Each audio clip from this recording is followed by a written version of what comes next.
Գյուրջան Կասկադ, հասանելի բնակարաններ 65 ամիս մարման ժամկետով։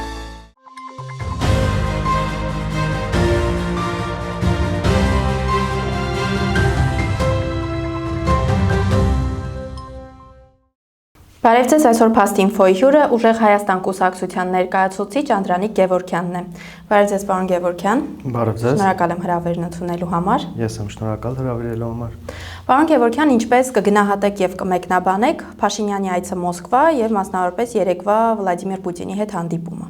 Փաշինյանի այցը Մոսկվա եւս մեկ անգամ ցույց տվեց, որ դիվանագիտական առումով մեր երկրի ներկայիս իշխանությունը անպիտան է։ Եվ այցը կներկայացնեմ, կնկարագրեմ այսպես, որ նման էր ավելի շատ դիվանագիտական դասի, որ մեր ներկայիս իշխանությունները պետք է տեսնեն, թե ինչպես են ուժեղ երկրների առաջնորդները դիվանագիտության մեջ ուժեղ դիվանագիտություն բանեցնում եւ ինչպիսին պիտի լինի ուժեղ բանակցողը։ Առաջին հերթին ուժեղ բանակցողը պետք է կարողանա բանակցել իր երկրի շահերից եւ եւս մեկ անգամ մենք համոզվեցինք, որ ներկայիս իշխանությունները միայն կատարում են օտար կամ արտաքին երկրների պահանջները, հարևան երկրների պահանջները եւ բոլորս էլ հասկանում ենք, որ դաշնակից երկրները, գործընկեր երկրները ցանկանում են, որ Հայաստանը ունենա ուժեղ դիվանագետ, ուժեղ բանակցող, ուժեղ դիվանագիտություն։ Մենք պետք է փորձենք հասնել հենց դրան, որպեսզի բանակցությունները լինեն ուժեղ, մենք պիտի կարողանանք առաջին հերթին մեր բանակցողի կողմից ներկայացվի հայկական շահն ու Հայաստանի շահը, հայ ժողովրդի շահը։ Իսկ այն ինչ որ տեղի ունեցավ երեք, վառ ապացույցն էր, որ հայ ժողովուրդը արժանի է հենց այդ ուժեղ բանակցողին, թուլությունը դիվանագիտության մեջ չի հարգվում ու չի ընդունվում գործընկեր պետությունների կողմից։ Պարոն Գևորգյան, տեսեք, Նիկոլ Փաշինյանը արդարանում էր, որ Արցախը ճանաչել է Ադրբեջանի մաս, քանի որ երկու անգամ այդ մասին հայտարարել է Վլադիմիր Պուտինը։ Ինչ է սա նշանակում։ Շատ դեպքերում ընդդիմադիր շրջանակներ օրինակ նշում են, որ Նիկոլ Փաշինյանը արևմտյան, արևմտամետ գործակալ է եւ հիմա ստացվում է, որ նա գործել է ըստ Կրեմլի հայտարարությունների։ Այսպես ասեմ, ուժեղ բանակցողը, ուժեղ դիվանագիտության մեջ, ուժեղ բանակցողը չպետք է մի ուղղությանը մի կողմին հարվածի մյուս կողմին բարձրացնի։ Մենք տեսնում ենք, որ ներկայիս իշխանությունները գնում են մի բևեռ, գնում են մի երկիր, գործընկեր երկիր, սկսում խոսել մյուսից, գնում են մի այլ երկիր, սկսում խոսել մյուսից, գալիս են Հայաստան ու խոսում են այլ բաներից։ Այն, որ միակողմանի զիջում էր Հայաստանի կողմից Լեռնային Ղարաբաղի հարցը, Արցախի հարցը 2023 թվականին դա նաև հայտարարվել ու հրապարակվել է, դրա մասին բազմիցս խոսվել է, ուժեղ բանակցողը պիտի փորձի տվյալ իրավիճակներում այնպես անի, որ հայ շահը, Հայաստանի շահը առաջ տարվի։ Իսկ գնալ հայտարարություններ անել մի բևեռում մյուսին վատաբանելու, մի բևեռում մյուսին բարձրացնելու տեսանկյունից սա թուլության նշան է։ Ուժեղություն է պետք, ուժեղ դիվանագիտություն է պետք։ Շատ լավ, իսկ ձեր դիտարկմամբ, եթե Վլադիմիր Պուտինը այսօր կամ վաղը հայտարարի, որ Երևանը Ադրբեջանի մաս է, ինչ է անելու Նիկոլ Փաշինյանը։ Նիկոլ Փաշինյանը կատարում է միայն Ադրբեջանի պահանջները։ Նիկոլ Փաշինյանը առաջ է տանում մեր հարևան երկրների, երկու երկրների օրակարգերը։ Թույլ լինելով հանդերձ, մենք պետք է այնպես անենք, որ այդ տեսակ հարցերը չեզոքացնենք, ունենանք ուժեղ առաջնորդ, ունենանք ուժեղ դիվանագիտություն, որպեսզի աշխարհաքաղաքական թոհուբոհի, աշխարհաքաղաքական զարգացումների մեջ ուժեղ առաջնորդը կարողանա ճիշտ կողմնորոշվել ու ճիշտ քայլեր իրականացնել։ Իսկ դա մենք հաստատ ունենալու ենք, որովհետև դա շատ կարևոր է ու պետք է մեր ժողովրդին ու պետք է Հայաստանին, որ նորից եմ կրկնում աշխարհաքաղաքական զարգացումների մեջ ճիշտ դիվանագիտություն ու ուժեղ դիվանագիտություն առաջ տարվի։ աշխարհակահաղական իրադրությունը այնպիսին է, որ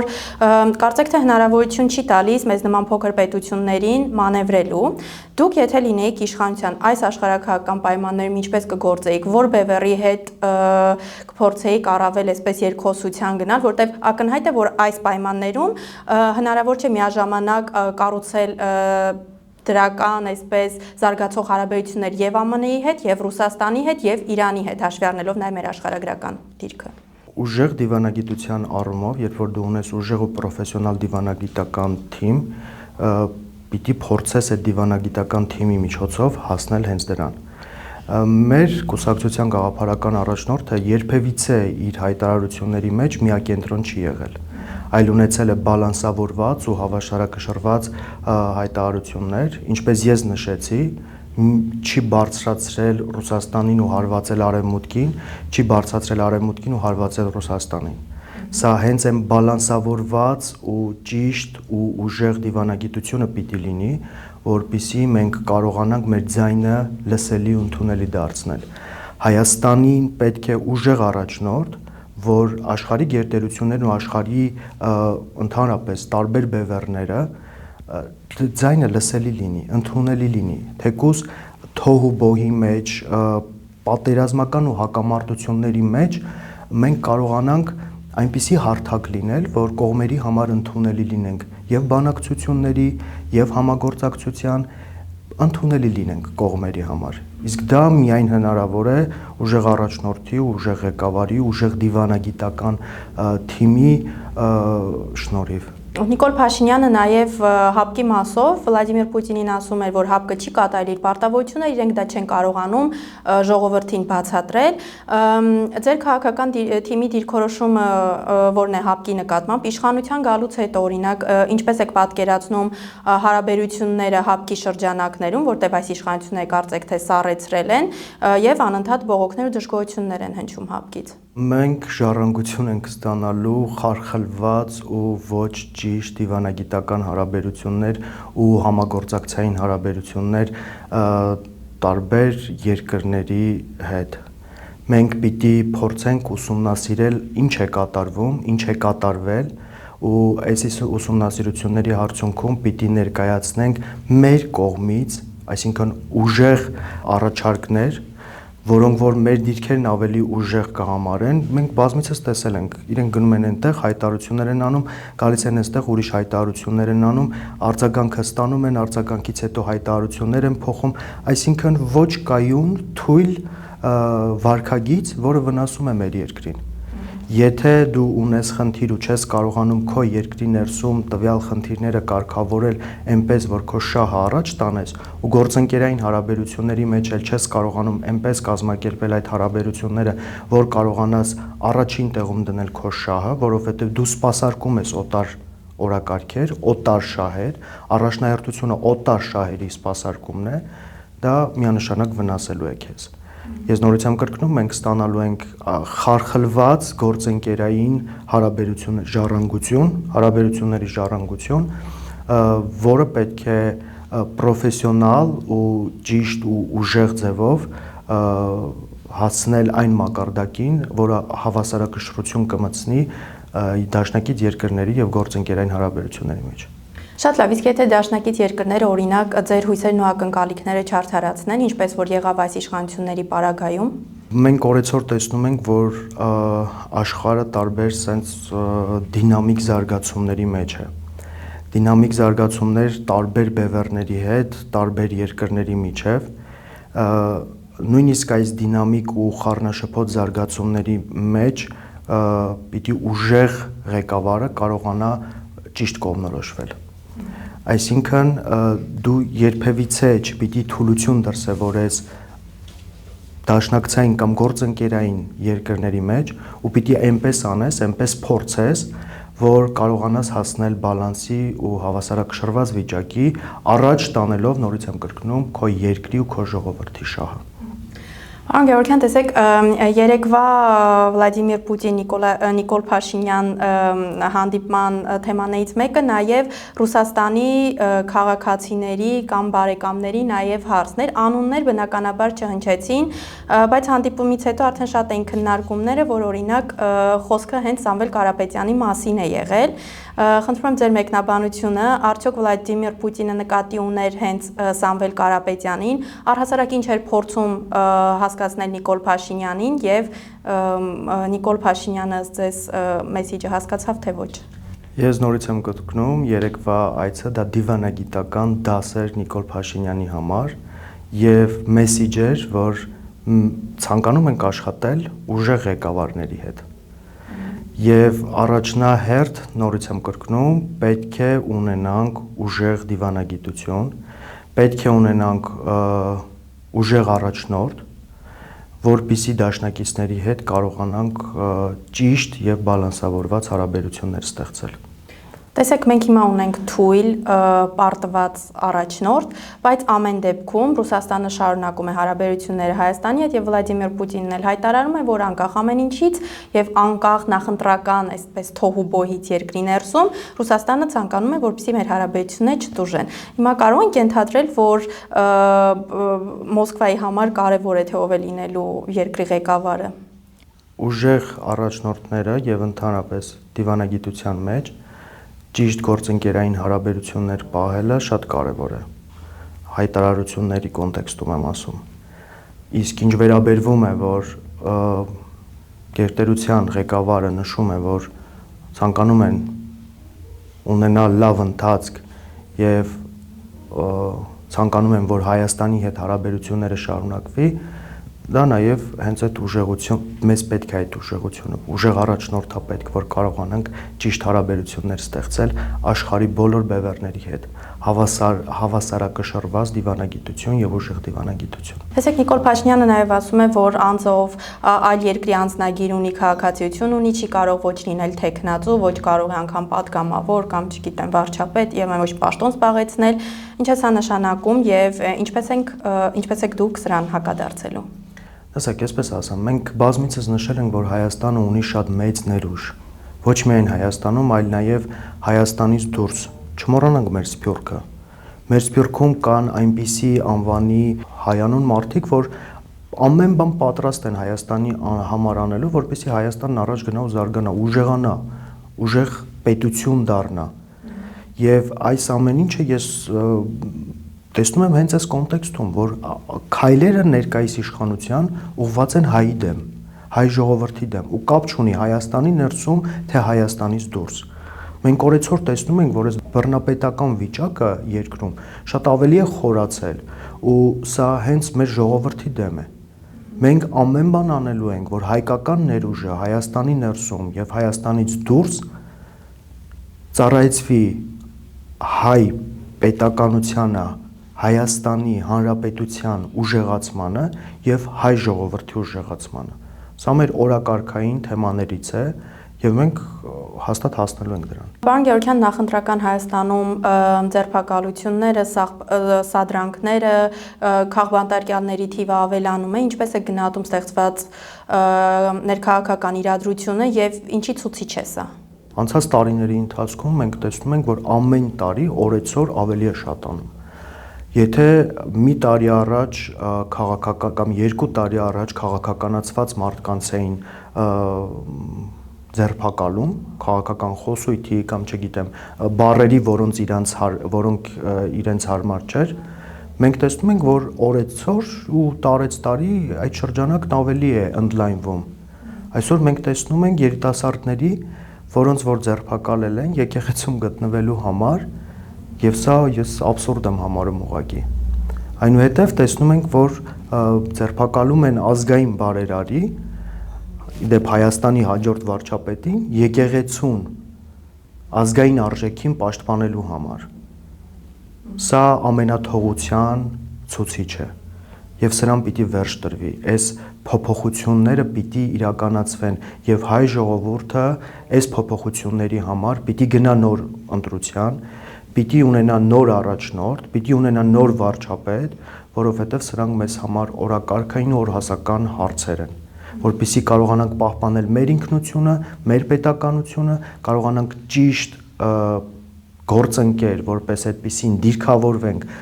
դիվանագիտության մեջ եւ ուժեղացնենք Հայաստանը։ Ձեր կուսակցությունը կարծեք թե այսպես դաշինքներ է կազմում, այդ շրջանակը ընդլայնվելու է թե ոչ, ինչպես եք պատկերացնում ընտրություններին, այսպես ընտրությունների հետագա ընթացքը։ Մենք հայտարարել ենք, որ այլևս չպիտի լինեն պառակտումներ, այլևս չպիտի լինեն նախկիններ, նորեր, այլևս չպիտի լինեն սևեր եւ սպիտակներ։ Հայ ժողովուրդը պետք է լինի միասնական։ Ու այն գաղափարախոսությունը, որը մենք ենք առաջ տանում, հենց այդ միասնականության, հենց այդ ուժեղացման գաղափարախոսությունն է, եւ մենք հայտարարել ենք, որ պատրաստ ենք այդ միավորմանը, այն ուժերը, նոր ուժերը, ովքեր որ կիսում են այս գաղափարախոսությունը ու ցանկանում են Հայաստանը տեսնել ուժեղ, մենք պատրաստ ենք միավորվելու, որպեսզի հասնենք ցանկալի վերջնարդյունքին։ Եվ ենթադրում եմ, որ ձեզ միացող ուժերը պետք է ընդունեն Սամվել Կարապետյանի թեկնածությունը։ Այլ թեկնածուի անուն չի քննարկվում։ Եթե մեզ միացել են ուժերը, ուրեմն այն բանակցությունները, որոնք ուժերի հետ եղել են,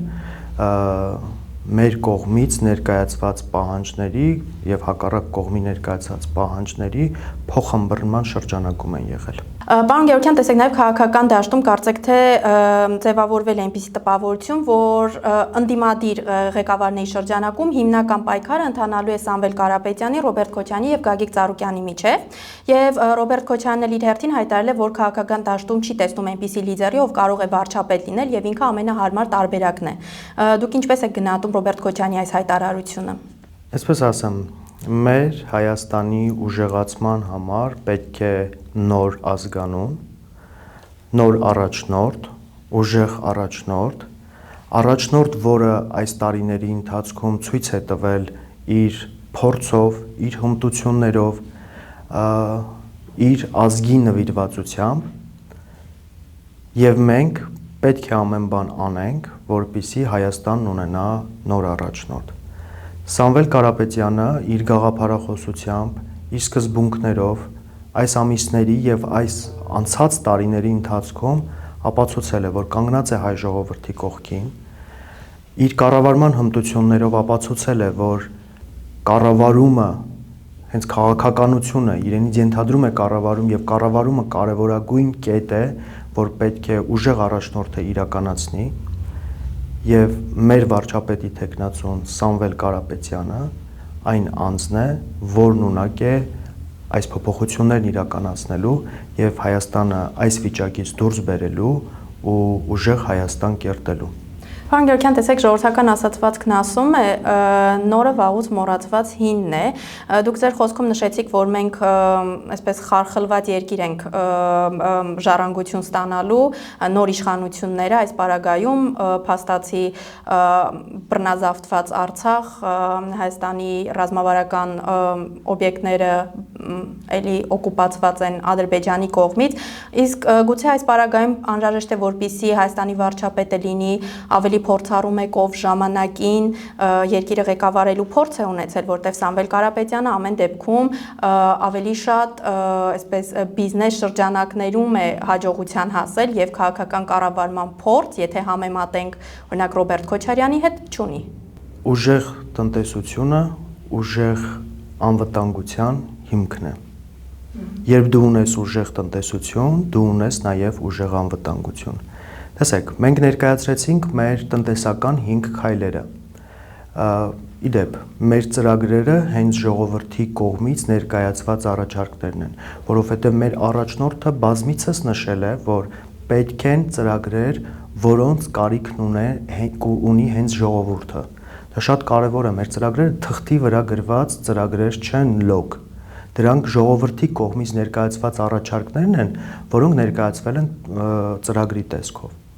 Տնտեսական 5 քայլերը իրենցից պիտի ենթադրեն, որ հիմքը պիտի դառնան ուժեղ անվտանգության։ Մեր ուժեղ անվտանգության կետերն են այս պահին, ուժեղ խաղաղություն, ուժեղ դիվանագիտություն, պաշտպանված երկինք, արժանապատիվ ծառայություն, խելացի սահման եւ տեղական ռազմարդյունաբերություն։ Տեղական ռազմարդյունաբերությունը մեզ պիտի ստիպի, որպեսզի մենք կախվածության մեջ չլինենք այլ երկրներից։ Մենք ունենանք մեր ռազմարդյունաբերությունը, հզորացնենք մեր տնտեսությունը, ներդրողների համար հետաքրքիր լինենք, իսկ ներդրողները, երբ որ ներդրում են անում տնտեսության մեջ, անում են նաև ռազմարդյունաբերության մեջ։ Ներդրումներ անելուց հետո ներդրողը պաշտպանում է իր ներդրումը։ Սա հենց այն մի քանի երաշխավորների, մի քանի տարբերակով քո անվտանգությունը պաշտպանված դարձնելու կետերից մեկն է։ Իսկ եթե ունես ուժեղ տնտեսություն, ունես նոր գործարաններ, նոր ներդրումներ, դա բերում է արդեն նոր աշխատատեղերի, կենսամակարդակի բարձրացման, սոցիալական խնդիրների լուծման, նոր աշխատատեղերն իրենից ենթադրում են նոր կրթության որակ, նոր կադրեր եւ ներհոսք, հայերի ներհոսք դեպի Հայաստան, որպեսզի այդ ներուժը օգտագործենք իշա հայ ժողովրդի։ Այսինքն նորից եմ կրկնում, ուժեղ տնտեսությունը, ուժեղ անվտանգության հիմքն է։ Սրանք փոխկապակցված, շահկապված քայլեր են, որոնք եւ մասնագիտական թիմերի կողմից եւ մեր ժողովրդի կողմից բարձրացված առաջարկների հետ համատեղ մշակվել է եւ ներկայացվել է ուժեղ Հայաստան ունենալու համար։ Եվ վերջում, պարոն Գևորգյան, արդյոք ձեր կուսակցության ներսում կա արդեն սկզբունքային որոշում, երբ պահը հասունանա, հստակ ում կտակ ձայներ կամ ում չեք տա ձայներ։ Ուժեղ Հայաստան Սամվել Կարապետյանի հետ դաշինքի վարչապետի թեկնածուն Սամվել Կարապետյանն է։ Մենք գնում ենք այս օրակարգով եւ ուժեղ Հայաստանը, ինչպես որ հայտարարվել է, իր ձայները տալու է միայն Սամվել Կարապետյանին, որովհետև մեր վարչապետի թեկնածուն Սամվել Կարապետյանն է, իսկ Հայաստանի հաջորդ վարչապետը Սամվել Կարապետյանն է։ Շատ լավ, շնորհակալ եմ հարցազրույցի համար։ Ես շնորհակալ եմ։ Այսօր Փաստինֆոյի հյուրը ուժեղ Հայաստան կուսակցության ներկայացուցիչ Անդրանիկ Գևորգյանն էր։ Փաստինֆոյի հաղորդումներին արագ հասանելիություն ունենալու համար կարող եք բաժանորդագրվել YouTube-յան մեր ալիքին։ Համախմբվենք եւ փրկենք հայրենիքը ներքին ու արտաքին թշնամուց։ Մինչ նոր հանդիպում։